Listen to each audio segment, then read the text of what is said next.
Muy buenas tardes, mi nombre es Regina Carlón y le doy la bienvenida a este conversatorio en el que realizaremos nuestro debate del día, el cual aborda como tema principal la pena de muerte, en la que se tomarán posturas a favor y en contra, en donde nuestra entidad a favor será la representación de Estados Unidos y en contra figurado por Amnistía Internacional, buscando así que por medio del ejemplo y la situación vivida en la realidad por ambas partes se analice y se designe si en México la pena de muerte debería ser reincorporada al sistema penitenciario como medio de justicia de las víctimas de violación, feminicidio y tortura de los agresores, aplicada para la disuasión de violencia de género y seguridad para las mujeres y agresión en el país. Nuestros participantes representantes del país americano serán Tania Rivadeneira y Carlos Ceballos, mientras que en representación de la Organización de Derechos Humanos estará Naomi Cabrera. Cada postura comenzará contextualizando su ideología. Una vez terminada esta, se pondrán en la mesa 3 razones de diferentes ámbitos, para los cuales se tendrán 2 minutos por postura para refutar o compartir información, llegando así al punto final en donde se expondrá la conclusión. Sin más preámbulos, damos inicio a la parte en contra. Muchas gracias. Y bueno, la pena de muerte es un tema controversial, pues su debate inició a finales del siglo XVIII y se extiende hasta nuestros días, dando pie a Amnistía Internacional, la cual fue fundada en 1961 por el abogado británico Peter Benenson y está en búsqueda de la abolición de los abusos hacia los derechos humanos del mundo, que se encargan de darle voz a los derechos ocurridos dentro de las situaciones de opresión y garantizar las promesas de justicia de los gobiernos, así como apoyar a reivindicar a las personas por medio de formación educativa.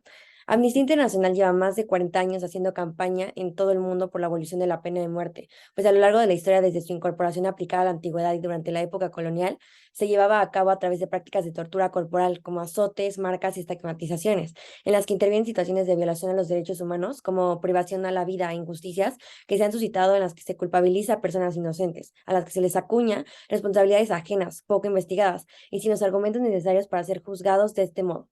Por ello, para México fue hasta 1835 cuando se constituyó en el primer Código Penal reglas específicas para su correcta ejecución. Sin embargo, esta fue abolida en el país durante la presidencia de Vicente Fox en 2005. Reforma dentro de los artículos 14 y 22 y bajo su intento de restauración fracasó por la firma del país en Convención Americana sobre los Derechos Humanos, conocido como el Pacto de San José, el cual pues establece restricciones a la pena de muerte ante el objetivo que lo constituye sobre el proveer derechos y libertades que deben ser altamente respetados por todos los estados partes que lo integran, buscando así que tras cualquier delito se puedan establecer acuerdos que oportunen nuevas oportunidades a cualquier ser humano. Muchas gracias. Bueno, la pena de muerte en Estados Unidos se comenzó a aplicar desde 1976 en algunos estados y en 1988 a nivel federal, considerando así que aplicar estas mismas restricciones en México sería beneficioso, principalmente pensando en el nivel de violencia que recibe su país y la situación catastrófica vivida con respecto a la violencia de género, en la que podemos ver cómo dentro de los delitos cometidos por las personas ingresadas en prisión son las violaciones las menos penadas, lo que habla de una impunidad exorbitante en un acto tan enfermo. Por otro lado, aunque el homicidio, principalmente el feminicidio, se describe como el delito con mayores ingresos a centros penitenciarios estatales, es un caso totalmente alarmante. De acuerdo con el artículo 135 de la Constitución, su castigo únicamente equivale a un rango de entre 12 a 20 años en prisión, más una multa equivalente máximo a 1,440 días de salario mínimo, lo que nos deja ver cómo es que la vida de una mujer vale 100,000 pesos y posibilita al agresor a volver a cometer el delito en un futuro. Pues de acuerdo con el INEGI, la edad promedio de los hombres que cometen este delito rondan los 33 años, lo que estima que para su reincorporación a la libertad, este tendría 53 años, edad con la suficiente fuerza y habilidad para seguir cometiendo este crimen. Muchas gracias. Bien, ahora les pregunto, desde la perspectiva ética, el retribucionismo sostiene que es intrínsecamente justo que el ha hecho un mal sufra otro mal de entidad equivalente. Cualesquiera que sean las consecuencias para los individuos involucrados en el hecho o para la sociedad. ¿Qué opinan de esta postura a favor? Bueno, la fundamentación de Platón, desde luego, filosófica que jurídica, considera que el delincuente incorregible es un enfermo anímico incurable y que por serlo constituye un germen de aberraciones y perturbaciones de otros individuos. Asimismo, según la BBC, este argumento establece que la justicia real requiere que las personas sufran por sus malas acciones y sufran de una manera apropiada para el crimen. Cada criminal debe obtener lo que su crimen merece, y en el caso de un asesino, lo que su crimen merece es muerte.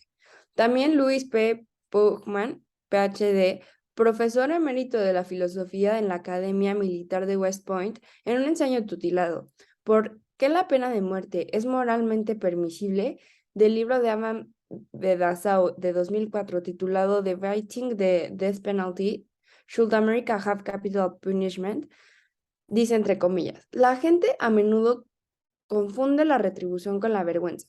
La venganza significa infligir daño al delincuente por enojo debido a lo que ha hecho. La retribución es la teoría racionalmente apoyada de que el criminal merece un castigo que se ajuste a la gravedad de su crimen.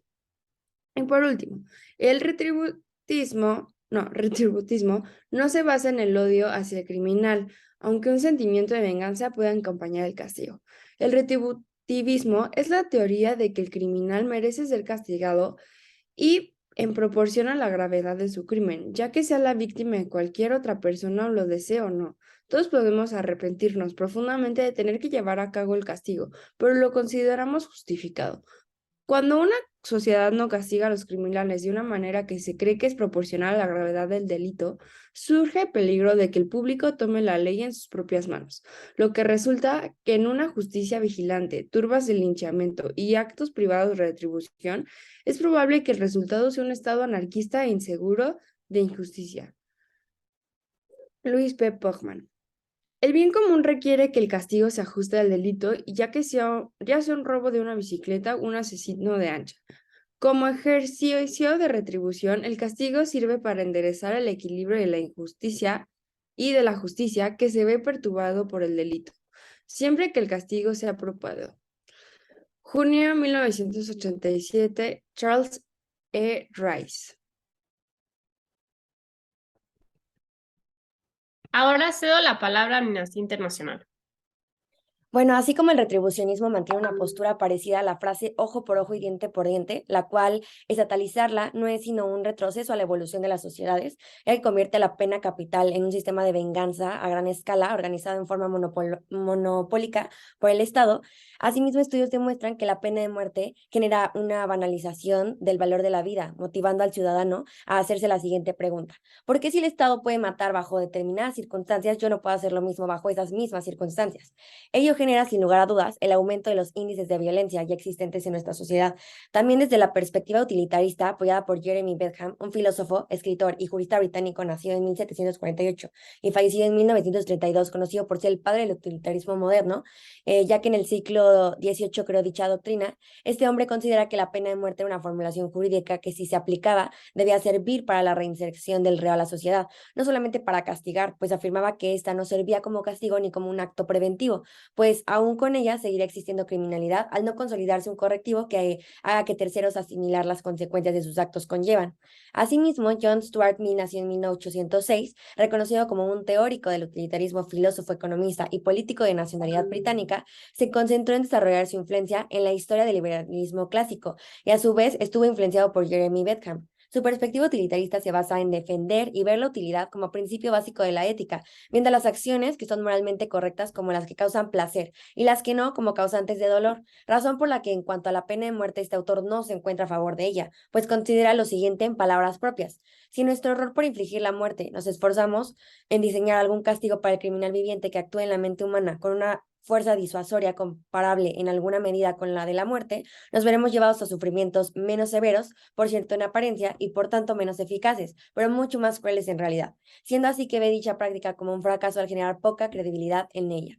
Por otro lado, desde la perspectiva ética incorporada a los derechos humanos, Amnistía Internacional ha luchado por sostener que la pena de muerte es una violación a estos, y ha sido sustentado por una deontología kantiana, teoría del científico y filósofo prusiano Immanuel Kant, nacido en 1724 y reconocido por ser el más influyente de la Europa moderna, quien mantenía una postura ética en la que propone la existencia de reglas morales universales, las cuales, basadas en la razón, organizaban la vida humana, por lo que éticamente Kant considera la regla no matarás bajo ninguna circunstancia. Muchas gracias. Ahora bien, ¿y qué hay de la perspectiva social? Porque si bien puede traer beneficios en cuanto a la seguridad del país, pero a la vez injusticias e inocentes. Esto es algo muy importante ya que pueden hacerse grandes problemas socialmente hablando dentro de cada país. ¿Qué opinan? Bueno, de acuerdo con la teoría de disuasión, la pena de muerte contribuye a la disminución de la delincuencia por su aportación preventiva, ya que considerando esta doctrina y política militar, la forma de abolir acciones no deseadas por la contraparte es imponiendo un castigo que imite una amenaza de daño mortal. Ejemplo de esto es la disuasión nuclear durante la Guerra Fría, en donde el uso de armas nucleares por parte de Estados Unidos a Japón generó la rendición total del país. Este tipo de poder intimida, pues si el coste de la agresión es percibido mayor que el beneficio generado, servirá de disuasión. Es decir, con respecto al ejemplo utilizado, la utilidad de las armas nucleares reside en no usarlas. De acuerdo con Amnistía Internacional y su informe sobre los derechos humanos frente a la pena de muerte, el origen étnico y social tiene mucho que ver a la hora de sentenciar quién es perdonado o visto como culpable, pues son factores como las decisiones discrecionales, los criterios de oportunidad y la opinión pública los que contribuyen en el último minuto, generando injusticias y cayendo en brechas discriminatorias que provocan esta sea un símbolo de terror que únicamente muestra la debilidad del gobierno. En México, un país que aunque no aplica la pena de muerte, se posiciona en el cuarto lugar entre los mayores crímenes del mundo, lo que convierte en uno de los territorios con mayor inseguridad, llevándolo a considerar una postura a favor de dicho castigo y tomar criterios similares a Estados Unidos. Se realizó un estudio en el que se le cuestionó a los entrevistados su consideración sobre la aplicación de la pena de muerte como método de reducción de la tasa de homicidios y violencia, el cual dio como resultado que son 6 de cada 10 habitantes los que afirman que esta ayudaría, mientras únicamente 3 de cada 10 habitantes hicieron mención a resultados negativos, ya que plantean que no ayudaría.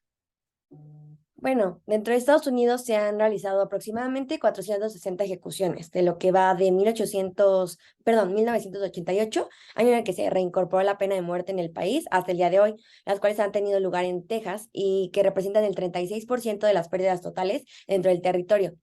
Catalogado como el estado con mayor corrupción, errores frecuentes, arbitrariedad y estar bajo el crimen y el régimen de un gobernador, Ricky Perry, que ha dado luz verde a más de 200 órdenes de ejecución, entre los que hay casos de culpabilidad en duda, personas con enfermedades mentales, menores de edad, y no hay defensas efectivas para el acusado.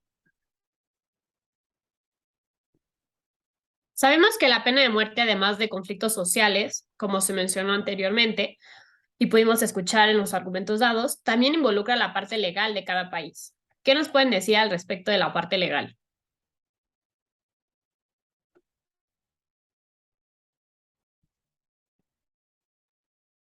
Cedo la palabra a Amnistía Internacional. Claro, Estados Unidos participa vivazmente en esta parte, pero sin llegar a un juicio en una corte, apelan por matar gente de diferente raza, cuando a su gente los aprisionan y les dan cadena perpetua. En Medio Oriente y Corea, si se traspasa la frontera, se está permitido y legalizado que un individuo pueda ser asesinado por la fuerza militar o por guerrilla. Israel es un caso particular en donde la división racial se ha hecho presente desde hace más de 3 décadas, donde el pueblo palestino sufre de pena de muerte sin importar la edad o condición económica. Países radicales toman hechos históricos para castigar con pena de muerte a individuos de países específicos que atentaron con anterioridad en contra de su país en forma de venganza. Ahora cedo la palabra a Estados Unidos. Bueno, el mantener reos en prisiones no lleva a la reinserción de estas personas. Al contrario, se generan patillas dentro, buscando salir en un futuro. Es por ello que la pena de muerte dará un alto a estos grupos. Se ayuda a personas a escapar de las manos de la justicia en casos de violación, donde el victimario puede apelar ante un jurado a casarse con su víctima. Esto ocurre en países latinoamericanos, africanos y de Medio Oriente. Los seleccionados para reinserción social no pasan del 1% de los detenidos, dejando en claro que no todos son candidatos viables. Estados Unidos ha podido mantener sus niveles de inseguridad a lo mínimo, dejando en claro que la pena de muerte puede ser un indicio de baja en la violencia hacia la ciudadanía y hacia un país. Agradecemos su participación en este debate. Para finalizar, cada equipo cerrará con su conclusión final, permitiéndonos así llegar a una resolución. Postura en contra puede comenzar.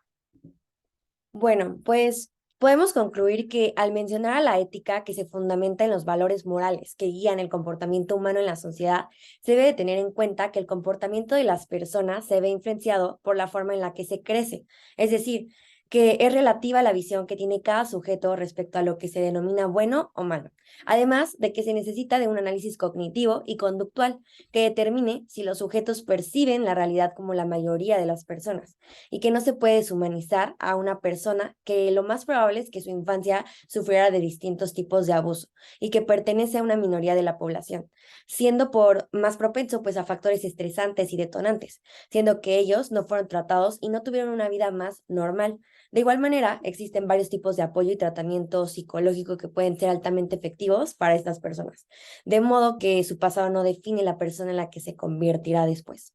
Considerando también la parte social, es determinante decir que la pena de muerte siempre agravará el sentido de violencia y poder al conceder a una persona la decisión sobre merecer la vida o muerte de un individuo, además de la exacerbante muestra de discriminación que ésta genera entre razas, al identificar estadísticamente cómo dependiendo del origen de la víctima y el victimario, este puede ser inculpado o no con mayor probabilidad, así como la cantidad de errores que resuenan en los sistemas ineficientes de injusticia ejemplificados con cientos de casos que cubren mediáticamente día a día y que sin duda pasaría muchísimo en México. Muchas gracias. En conclusión, sabemos que existen tantos beneficios como desventajas de proponer la pena de muerte. Es por eso que hemos decidido a lo largo del debate tomar una postura más deontológica. Esto no quiere decir que no estamos a favor ni en contra de la pena de muerte, sino que es necesario analizar cada uno de los casos para poder tomar la mejor opción en base a un seguimiento de reglas, pues no se buscan costos o mayores beneficios, y de esta manera se evitan dilemas subjetivos y incertidumbre. El ejemplo de Estados Unidos nos marca un contexto que podrá ser aplicado en México, pues hay casos de alta gravedad en donde quizás en busca de justicia y con algo de impotencia, pensamos que la pena de muerte sería la mejor forma de impartir justicia, pues arrancaríamos el problema de raíz sin escuchar a derechos humanos y a todos aquellos en contra de esto. Sin embargo, pueden existir otros casos de menor gravedad en el que reformar el criminal en lugar de dictarle pena de muerte sea la mejor opción. Es por eso que debemos analizar obviamente el caso y el supuesto criminal para poder tomar la mejor decisión. Sabemos que la pena de muerte no es la manera de solucionar problemas legales, principalmente considerando la parte ética que esto conlleva, pues involucra a doctores, jueces, entre otros profesionistas que se rigen por un código ético, moral al cual están fallando. Sin embargo, creemos que para algunas problemáticas exclusivas podría ser beneficioso, pues se estarían previniendo posibles futuros malos y como bien puede ser un feminicidio. Para otros temas como violación, homicidios dolosos, entre otros, se puede buscar alternativas igual de fuertes, pero considerando la reinserción a la sociedad de estas personas. Muchas gracias. Muchísimas gracias a todos por participar. La solución es clara y en un tema tan complejo en donde factores éticos, morales y emociones se involucran, jamás había un sentido de lo correcto o incorrecto. La pena de muerte es un castigo radical que se ha llevado a integrar en el pensamiento jurídico ante la pérdida humana de personas que ejecutan violencia sobre otras. Erradiquemos juntos la inseguridad y busquemos la paz. Muchas gracias. Gracias.